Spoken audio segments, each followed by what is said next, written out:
जय हिंद, वंदे मातरम। बहुत बहुत स्वागत है आपका टीम मिश्रा पर। तो वो घड़ी फाइनली आ गई है। यूपीएससी सीएपीएफ 2025 की नोटिफिकेशन आ चुकी है। और क्या क्या इस नोटिफिकेशन में एज स्ट्रक्चर क्या है, क्वालिफिकेशन क्या है, मिनिमम क्वालिफिकेशन क्या चाहिए, अगर आप ईडब्ल्यूएस या ओबीसी से बिलोंग करते हैं तो उसमें किन चीज़ों का आपको ध्यान रखना है कास्ट सर्टिफिकेट में, ये सारी चीज़ें, पेपर का पैटर्न क्या होगा, पेपर 1 पेपर 2, ये सारी चीज़ें आज के सेशन में हम डिस्कस करने वाले हैं। नोटिफिकेशन के बारे में इंपॉर्टेंट जानकारी डिस्कस करने वाले हैं। सिर्फ 20 दिन का समय है फॉर्म भरने का, मात्र 20 दिन का समय है। तो ये वीडियो ज़्यादा से ज़्यादा शेयर कर लेना to all the eligible candidates कि वो फॉर्म को मिस ना करें। ठीक है जी, चलिए। तो सबसे पहले जो है पहली इंफॉर्मेशन जो सबसे ज़्यादा इंपॉर्टेंट है कि आप यूपीएससी की वेबसाइट पर जाकर अप्लाई कर सकते हैं टिल 25 मार्च। 20 दिन का समय है। ठीक है जी, 20 दिन का समय है। तो इसमें एलिजिबिलिटी क्राइटेरिया क्या है? एज लिमिट है 20 to 25 ईयर एज ऑन 1 अगस्त 2025। मतलब इसका यह है कि 1 अगस्त से पहले जो है आपकी उम्र जो है 25 साल से ज्यादा नहीं होनी चाहिए और 20 साल से कम नहीं होनी चाहिए। ठीक है, तो ये कट ऑफ डेट है, मतलब जो भी डेट है इस से पहले आप 25 साल के नहीं होने चाहिए और 20 से कम नहीं। तो 20 to 25 years for the general category. और अगर आप एससी एसटी कैटेगरी से हैं तो 5 साल का रिलैक्सेशन है, तो 30 ईयर्स हो जाएगा आपके लिए। और अगर आप ओबीसी कैटेगरी से हैं, ओबीसी नॉन क्रीमी लेयर से, तो 3 ईयर्स का एज रिलैक्सेशन है। और अगर आप सेंट्रल गवर्नमेंट एम्प्लॉई हैं, सिविलियन सेंट्रल गवर्नमेंट एम्प्लॉई हैं, तो आपको 5 साल का एज रिलैक्सेशन है। Educational qualification bachelor's degree from recognised university. अब कोई भी बैचलर्स डिग्री, कई बार ये स्टूडेंट्स का डाउट होता है कि मैंने बीए किया है, बीकॉम किया है, कुछ भी जो ग्रेजुएशन है उसकी अगर आपके पास डिग्री है तो आप एलिजिबल हैं। नेशनैलिटी की बात करें तो Indian citizen and subjects of Nepal और भूटान। ठीक है, तो ये आपके यहां पर दिया गया इंडियन सिटीजन हैं। कुछ कंडीशंस में वो भी दिया गया है, यू कैन फर्दर जो है रीड द नोटिफिकेशन। ठीक है, क्योंकि मैक्सिमम ऑडियंस यहां पर जो इंडियन सिटीजन ही हैं। एज रिलैक्सेशन मैंने ऑलरेडी आपको बता दिया है, एससी एसटी कैटेगरी में 5 साल, ओबीसी में 3 साल, ओके, एक्स सर्विसमैन। ठीक है जी, एंड आपका गवर्नमेंट सर्विस। तो ये एज रिलैक्सेशन है। Please go through these in a very detailed manner. मैं आपको कास्ट सर्टिफिकेट में क्या क्या इंपॉर्टेंट चीजें हैं वो भी बताऊंगा।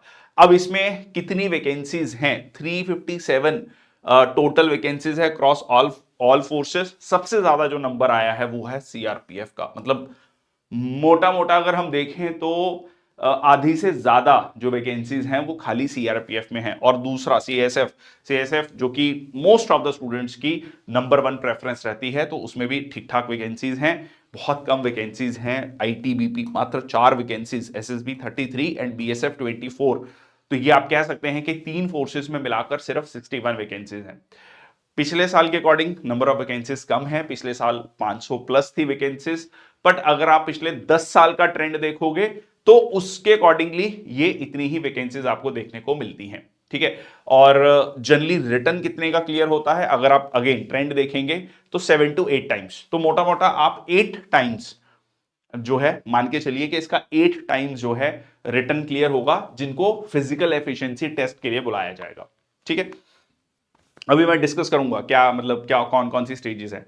तो एप्लीकेशन प्रोसेस जो है आपका, ठीक है, वन टाइम रजिस्ट्रेशन प्लेटफॉर्म। ठीक है, आपको वहां पर वन टाइम रजिस्ट्रेशन रिक्वायर्ड है। फिर ऑनलाइन एप्लीकेशन आपको फिल करनी है upsconline.gov.in।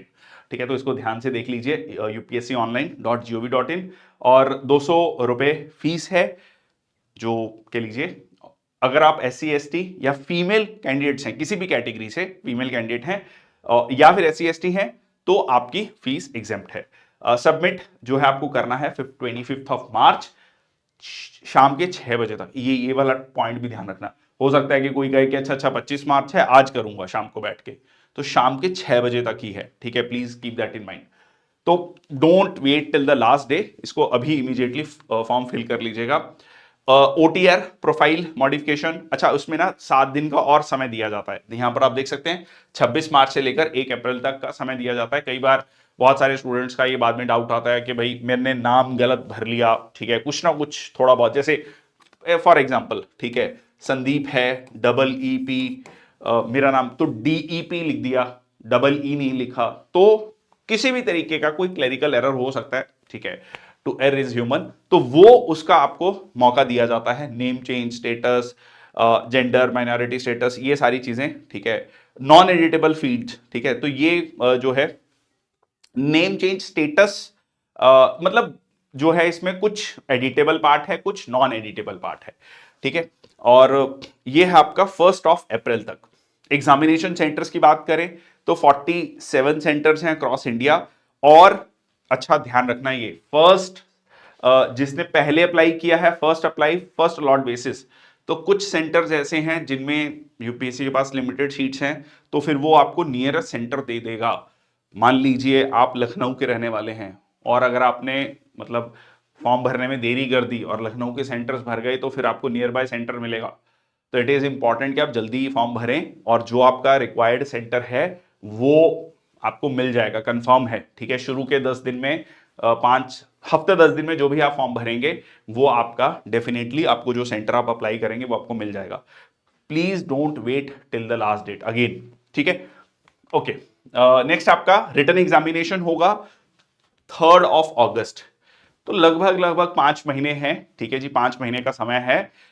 उसके बाद देखो, इसमें होते हैं 2 पेपर, पेपर 1 एंड पेपर 2, इसके बारे में हम आगे अगली स्लाइड्स में डिस्कशन करेंगे। उसके बाद जब आप पेपर 1 पेपर 2 की कट ऑफ क्लियर कर लेते हैं, दोनों की कंबाइंड कट ऑफ क्लियर कर लेते हैं, तब आपका फिजिकल स्टैंडर्ड्स और फिजिकल स्टैंडर्ड टेस्ट, PST बोलते हैं इसको, और PET, ठीक है, physical standard test and physical efficiency test. Standard test हो गया कि like height, weight, chest expansion, सारी चीजें, और फिजिकल एफिशिएंसी टेस्ट हो गया आपका जो जिसमें 4 मेन चीजें आती हैं, वो भी डिस्कस करूंगा। फिर उसके बाद आपका इंटरव्यू स्लैश पर्सनालिटी टेस्ट होता है, जिन्होंने भी ये स्टेज क्वालिफाई की है। इस स्टेज के मार्क्स होते हैं 0 marks, but it is mandatory to qualify, ठीक है, तो इसके मार्क्स नहीं लगते हैं, but it is mandatory to qualify. Okay, उसके बाद मेडिकल स्टैंडर्ड, ये मेडिकल आपका यहीं पे होता है, मतलब जिस दिन आपका फिजिकल एफिशिएंसी टेस्ट होता है, क्लियर कर लिया आपने, जो क्लियर करेंगे उनका अगले दिन ही मोस्ट प्रोबेबली मेडिकल जो है स्टैंडर्ड टेस्ट हो जाता है, प्रोवाइडेड अगला दिन वर्किंग डे है। सो फॉर इंटरव्यू, और उसके बाद आपका इंटरव्यू एंड पर्सनैलिटी टेस्ट होगा 150 मार्क्स का। तो यहां पर आप देख सकते हैं पेपर 1 में 250 मार्क्स, ठीक है जी। सो सुबह 10 बजे से लेकर 12 बजे तक इसमें होते हैं 125 क्वेश्चन, ठीक है जी, और मतलब हर क्वेश्चन हो गया 2 मार्क्स का, और 1/3 नेगेटिव मार्किंग, 1/3 नेगेटिव मार्किंग है, ये ध्यान रखना, क्योंकि कई एग्जाम्स में 1/4 भी है। जैसे कोस्ट गार्ड का एग्जाम होता है, कोस्ट गार्ड का, इंडियन कोस्ट गार्ड का असिस्टेंट कमांडेंट का एग्जामिनेशन होता है, उसमें 1/4 है नेगेटिव मार्किंग, इसमें 1/3 है। यूपीएससी के एग्जाम में 1/3 है, ठीक है, तो इसका 1/3 कितना हो गया, 0.67, ठीक है। तो इसमें आपके कौन कौन से सब्जेक्ट हैं, इसमें सब कुछ आता है, history, geography, polity, economy, physics, chemistry, bio, math, reasoning, current affairs, ठीक है जी। तो ये सारे सब्जेक्ट आपके इसमें आते हैं, 125 में सारे सारे टॉपिक्स कवर होते हैं। हिस्ट्री में भी एंशिएंट, मेडिएवल, मॉडर्न, ठीक है। साइंस में मैंने ऑलरेडी बता दिया, physics, chemistry, bio, maths and reasoning भी आता है। मैथ क्योंकि ये डिफरेंट है, अगर आप CDS एस्पिरेंट हैं तो आप देखते हैं कि वहां पर जो GS का पेपर होता है उसमें मैथ्स एंड रीजनिंग नहीं आता, इसमें आता है, ठीक है। ये थोड़ा सा डिफरेंस है, ये मैं स्पेसिफिकली इसलिए मेंशन कर रहा हूं क्योंकि बहुत सारे बच्चे ऐसे हैं जो CDS का एग्जाम दे रहे हैं और CAPF का भी एग्जाम देते हैं, ठीक है। पेपर 2 आपका डिस्क्रिप्टिव होता है, ठीक है जी, जिसमें जनरल स्टडीज, ऐसे कॉम्प्रीहेंशन, इसको भी समझ लीजिए। पहला जो क्वेश्चन होता है उसमें 6 ऐसेज होते हैं, 6 ऐसे होते हैं, जिसमें से आपको 4 ऐसे लिखने होते हैं, ठीक है, 4 ऐसे लिखने होते हैं, और जो कि 20 मार्क्स का ईच ऐसे, 80 मार्क्स, ठीक है, 80 मार्क्स। अब इसमें क्या है कि जो 80 मार्क्स हैं, ये आप हिंदी या इंग्लिश, दो ही लैंग्वेज आपके पास हैं, हिंदी इंग्लिश दोनों में लिख सकते हैं आप, बट आपको पहले से पूछा जाएगा कि पेपर 2 में आपको एसए के लिए कौन सी भाषा ऑप्ट करनी है। अगर आपने फॉर्म फिल करते वक्त इंग्लिश भरा है तो इंग्लिश में ही आंसर लिखना है, अगर आपने हिंदी भरा है तो हिंदी में ही आंसर लिखना है। ऐसा नहीं है कि वहां जाके आपको लगा कि नहीं मैं अब लैंग्वेज चेंज कर लेता हूं, ऐसा नहीं है, ठीक है। You have to decide now only. उसके बाद आपका 2 आर्ग्यूमेंट राइटिंग है, ठीक है जी, 2 आर्ग्यूमेंट राइटिंग है 40 मार्क्स के, 2 रिपोर्ट राइटिंग है, ठीक है जी, और 20 मार्क्स के, तो ये हो गया आपका 140 मार्क्स। इसके बाद मतलब argument writing, report writing, comprehension और ग्रामर और प्रेसी राइटिंग, ये सब आपको इंग्लिश में लिखना है। आर्ग्यूमेंट राइटिंग, ठीक है जी, argument writing, comprehension, precis writing और ग्रामर, ठीक है, ये सब आपको इंग्लिश में ही लिखना है। तो ये इंपॉर्टेंट पॉइंट है, ये ध्यान में रखना, ठीक है। ओके, फिजिकल स्टैंडर्ड टेस्ट कुछ स्टैंडर्ड है। मेन में जो मिनिमम हाइट है वो 165 सेंटीमीटर, वुमेन में 157 सेंटीमीटर्स, चेस्ट जो है 81 सेंटीमीटर विद 5 सेंटीमीटर एक्सपेंशन, ये एप्लीकेबल यहां पर नहीं है ऑब्वियसली। वेट जो है यहां पर 50 KG and 46 KG minimum, minimum. आप कोई 70 केजी वाला है, हाइट के अकॉर्डिंग है, उसका पूरा चार्ट दिया हुआ है, ठीक है, वो आपका काम आता है जब आप फिजिकल एफिशिएंसी टेस्ट के लिए जा रहे होते हैं, ठीक है, तब आपका वो चीज चेक किया जाता है, ठीक है। फिजिकल एफिशिएंसी टेस्ट जो है, पहले आपका फिजिकल स्टैंडर्ड टेस्ट होगा, ये सारी चीजें चेक की जाएंगी, हाइट, वेट, ठीक है, चेस्ट एक्सपेंशन सब होगा। उसके बाद उसी दिन मतलब आपका फिजिकल एफिशिएंसी टेस्ट होता है। तो 100 मीटर रेस है 16 सेकंड्स में फॉर मेन, मतलब 16 सेकंड के अंदर अंदर आपको कंप्लीट करना है, ठीक है। और यहां पर फीमेल्स के लिए, वुमेन कैंडिडेट्स के लिए 18 seconds, 800 metres 3 minute 45 second, 4 minute 45 seconds. Long jump 3.5 metres 3 metres, shot put जो है 4.5 मीटर्स यहां पर एप्लीकेबल नहीं है। तो मतलब जो फीमेल कैंडिडेट्स हैं उनके लिए यही 3 कैटेगरीज जो है उनको फिजिकल एफिशिएंसी टेस्ट में कंप्लीट करनी है। नेक्स्ट आता है आई साइट को लेकर, बहुत सारे स्टूडेंट्स को डाउट रहता है। As you can see, I am wearing the spectacles, I served in BSF for 6 years as assistant commandant, तो मेरे स्पेक्टिकल्स तब भी थे, ठीक है। तो उसमें सिंपल सा ये है आपका -4 डायोप्टर, ठीक है, +-4 डायोप्टर तक आपका अलाउड है, ठीक है। हम कहते हैं ना 1 नंबर का चश्मा है, 1.5 नंबर का, जो भी लाइक, तो +-4 डायोप्टर, ये एक बड़ा स्टैंडर्ड सा यहां पर मेजर है। और बट विद ग्लासेस आपकी जो विजन है वो 6x6 होनी चाहिए, ठीक है। सो ये है आपका सिंपल, जो आपको ध्यान में रखना ये है, ठीक है, जो ग्लासेस का मैक्सिमम स्टूडेंट्स का डाउट रहता है। उसके बाद जो है cardiovascular, tachycardia, bradycardia. Basically tachycardia, bradycardia क्या होता है, मतलब हार्ट बीट जो है आपकी बहुत तेज और बहुत स्लो नहीं होनी चाहिए, ठीक है, तो एक रेंज होती है उसकी। Okay, ear, no deafness, persistent discharge. देखो इसमें ना बहुत सारे डाउट्स आते हैं बहुत सारे बच्चों के कि भाई, क्योंकि बहुत सारी चीजें हो सकती हैं। So it is advisable, please consult the medical practitioner, doctor से कंसल्ट कीजिए, क्योंकि बाकी कोई भी आपको बता रहा होगा वो जो है कहीं ना कहीं, मतलब obviously they are not specialist. तो बेटर है कि आप गवर्नमेंट हॉस्पिटल में जाके डॉक्टर से प्रॉपर चेक कराएं if you have any doubt related this, ठीक है। Sufficient teeth for efficient mastication and then आपका स्किन, कोई भी क्रॉनिक स्किन डिजीज नहीं होनी चाहिए, ठीक है। तो ये है टैटू पॉलिसी। बहुत प्लीज अवॉइड टैटूज, ठीक है, अगर आपकी बॉडी पे टैटूज हैं या आप लगवाना चाह रहे हैं, प्लीज, ठीक है, डोंट डू इट, ठीक है। उसमें भी बहुत सारे, again read the policy, if you have any tattoo, inner four arm पे, डॉर्सम ऑफ द हैंड्स उस पे अलाउड है, ठीक है। साइज जो है 1/4 of the particular body part से कम होना चाहिए। तो ये बहुत सारे चीजें हैं, बट मेरा जो पर्सनल एक्सपीरियंस है उसमें यही है कि टैटूज जो हैं एक बहुत बड़ा इशू बनता है मेडिकल में, ठीक है। तो प्लीज जो है अवॉइड कीजिए, अगर है तो उसके बारे में थोड़ा पढ़ लीजिए डिटेल में, ठीक है। ब्रीफली मैंने बता दिया, ठीक है, उसके बारे में डिटेल में पढ़ लीजिए। Okay, reservation policies SC/ST as per central government norms, again 15%, 7.5%, 27%, तो जो स्टैंडर्ड रिजर्वेशन है वो यहां पर लागू है, ठीक है। EWS के लिए 10% इनकम सर्टिफिकेट रिक्वायर्ड है, एंड एक्स सर्विसमैन के लिए भी यहां पर 10% of the total vacancies. Okay, अब आप OBC कैंडिडेट्स की बात करेंगे तो यहां पर आप देख सकते हैं कि अगर ये, मैं आपको प्लीज इस चीज को ध्यान दीजिएगा, ठीक है, कि बहुत सारे बच्चे जब रिटर्न क्लियर हो जाता है, अभी कोई ध्यान नहीं देगा, सब फॉर्म वॉर्म भर देंगे, जब रिटर्न होगा आपका, ठीक है, तब या जब आपको डॉक्यूमेंट्स चाहिए होते हैं तब बहुत समस्या आती है। तो प्लीज इस स्लाइड को ध्यान से देखिएगा, क्योंकि अगर आप OBC कैंडिडेट हैं, CAPF 2025 के लिए अप्लाई कर रहे हैं, तो 3 साल का इनकम सर्टिफिकेट जो है जैसे जो अपर लिमिट है 8 लाख रुपया सालाना इनकम से ज्यादा नहीं होनी चाहिए। सो 23-24, 21-22, 22-23 एंड 23-24, मतलब पिछले साल 31 मार्च 2024 तक। तो आपका जो ओबीसी सर्टिफिकेट है वो इशू कब से हुआ होना चाहिए? 1 अप्रैल 2024 से लेकर 25 मार्च 2025, क्योंकि ये लास्ट डेट है एप्लीकेशन फिल करने की।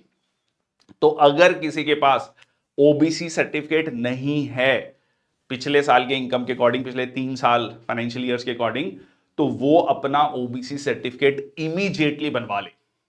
मतलब अभी 20 दिन है, प्लीज इमीडिएटली इसको बनवा लीजिए, ठीक है? Please don't delay it is very important. और अगर आप ईडब्ल्यूएस कैटेगरी से हैं, इकोनॉमिकली वीकर सेक्शन कैटेगरी से हैं, सो उसके लिए आपको क्या करना पड़ेगा? 1 साल का, ठीक है, सॉरी 23-24 के लिए जो है आपको सर्टिफिकेट चाहिए,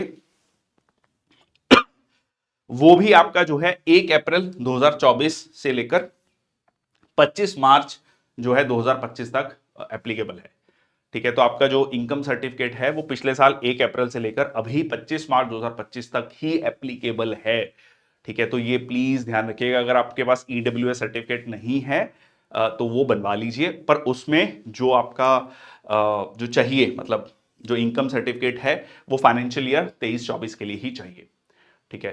ओबीसी में 3 साल का है, ठीक है? तो ये प्लीज इस चीज को ध्यान में रखिएगा। अभी हो सकता है बहुत सारे स्टूडेंट्स को लग रहा हो, बाद में प्रॉब्लम आती है, ठीक है? ओके, नेक्स्ट आता है important documents, photo ID card, Aadhaar, voter, PAN, ठीक है? ये आपको रखना है while going to the examination, ठीक है? अदरवाइज आपके पास कौन कौन से लाइक कैटेगरी सर्टिफिकेट, ये तो होने ही चाहिए ऑब्वियसली, अगर आप इस कैटेगरी से बिलोंग करते हैं और आप इससे रिलेटेड फॉर्म भर रहे हैं, वो मैंने अभी आपसे डिस्कस भी किया। सो जो भी अपडेटेड डॉक्यूमेंट्स आपके पास होने चाहिए। एजुकेशनल डिग्री या प्रोविजनल सर्टिफिकेट, अगर आप फाइनल ईयर में हैं तो आप फॉर्म अप्लाई कर सकते हैं, ठीक है? फॉर्म अप्लाई कर सकते हैं, क्योंकि पूरा प्रोसेस कंप्लीट होने में लगभग 1 साल लगता है। तो इंपॉर्टेंट ये होता है कि जब आप जो है जाएं एग्जाम के लिए जाएं, तो मतलब इंटरव्यू के लिए जाएं, तो आपके पास प्रोविजनल डिग्री या प्रोविजनल सर्टिफिकेट होना चाहिए। जरूरी नहीं है कि फाइनल डिग्री, फाइनल जो है आपके पास आ चुकी हो, ठीक है? प्रोविजनल से भी अलाउ किया जाता है आपको, ठीक है? प्रोवाइडेड कि आप फाइनल डिग्री सबमिट करेंगे, तभी आपको मतलब आपकी सिलेक्शन हो गई, पर आप फाइनल ईयर में थे और किसी एग्जाम में फेल हो गए, ठीक है? मतलब मार्क्स नहीं बन रहे, तो फिर आपका कैंडिडेचर कैंसिल हो जाएगा। तो you have to pass your examination, you have to complete your graduation. मतलब आप जब ज्वाइन कर रहे हैं एकेडमी को, तब आपके पास आपकी जो है फाइनल डिग्री कंप्लीट होनी चाहिए, ठीक है? सिंपल भाषा में एक सिंपल लाइन ये है कि डिग्री कंप्लीट होनी चाहिए, ठीक है? Not more than 10 days old, photograph बिल्कुल लेटेस्ट चाहिए, ठीक है जी? बहुत सारे बच्चे पुरानी फोटो चला लेते हैं, बट प्लीज ऐसा मत कीजिएगा, ठीक है? उसमें भी बहुत वो है कि फोटो जो है ऐसा नहीं होनी चाहिए कि आपका चेहरा नहीं दिख रहा, ठीक है? उसमें बहुत क्लियरली लिखा हुआ है कि पासपोर्ट साइज का साइज कितना है, प्लीज गो एंड चेक। और उसमें यह है कि 3/4 आपका, मतलब जो पासपोर्ट साइज फोटो है वो उसमें आपका चेहरा जो है 3/4 दिखना चाहिए, मतलब उसका आपका चेहरा जो है 3/4 ऑफ द फोटोग्राफ कवर करना चाहिए, ठीक है? तो ताकि आपका चेहरा क्लियरली दिखे, ultimately that is the motive, ठीक है जी? Okay, timings 30 minutes before examination, ठीक है? 30 मिनट्स बिफोर एग्जामिनेशन, इसको लेकर बहुत स्ट्रिक्ट हैं। 10 बजे एग्जाम है तो 9:30, मतलब बहुत सारे बच्चे, सर मैं 9:32 पे पहुंचा था, मैं 9:35 पे पहुंचा था, मेरे को अलाउ नहीं किया, नहीं करेंगे।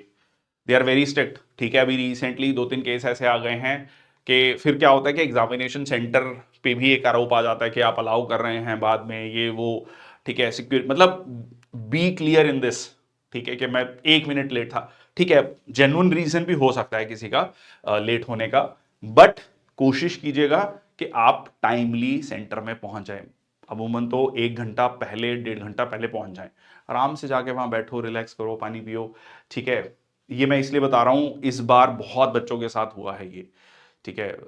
क्योंकि जब आप बहुत सारे बच्चों के साथ टच में होते हो, सीडीएस एग्जामिनेशन में हुआ है बच्चों का, सीडीएस एग्जामिनेशन छूटा, सीएपीएफ छूटा, तो please don't do that. Prohibited items, mobile phones, electronic devices, writing instrument. हाँ, ये बहुत इंपॉर्टेंट पॉइंट है, black ball point pen only. Generally हम ब्लू यूज करते हैं, वहां पहुंचे हमारे पास ब्लू है, ठीक है, जो सर्कल्स आपको भरने हैं वो ब्लैक बॉल पॉइंट पेन से ही भरने हैं, प्लीज इस चीज को ध्यान रखिएगा। पेनल्टी 1/3, ठीक है, 1/3 नेगेटिव मार्किंग है, ठीक है जी। उसके अलावा आपका हेल्पलाइन सपोर्ट है, you can see candidate interactive जो सेल है, वेबसाइट आप देख सकते हैं, टाइमिंग्स आप देख सकते हैं, वर्किंग डेज पे आप इस नंबर पे कॉल कर सकते हैं, ठीक है जी। और एग्जामिनेशन डेट, रिप्रेजेंटेशन विंडो 25 मार्च के बाद 26 मार्च से लेकर 1 अप्रैल तक है। और ये पोर्टल है आपका जिसपे आपको जाकर अप्लाई करना है, यूपीएससी ऑनलाइन सर्च कीजिए, आपको मिल जाएगा पोर्टल, ठीक है जी। तो ये था कुल मिला के सारी की सारी जानकारी। तो मैंने आपको कितनी वैकेंसीज हैं, एजुकेशनल क्वालिफिकेशन क्या चाहिए आपको, ठीक है जी, एज क्राइटेरिया क्या है, उसमें रिलैक्सेशन क्या है एज क्राइटेरिया में, और कैटेगरीज के लिए जो सर्टिफिकेट चाहिए वो मैंने आपको बता दिया, पेपर 1 पेपर 2 बता दिया है। अच्छा, पेपर 1 पेपर 2 में एक चीज और ध्यान में रखिएगा कि पेपर 1 की पहले क्या होता है, पेपर 1 चेक होता है, ऑब्जेक्टिव टाइप है, पेपर 2 डिस्क्रिप्टिव टाइप है। तो पेपर 1 में कट ऑफ सेट होती है कैटेगरी वाइज, ठीक है, तो उसके बाद उन्हीं बच्चों का पेपर 2 चेक किया जाता है, सबका पेपर 2 चेक नहीं होगा।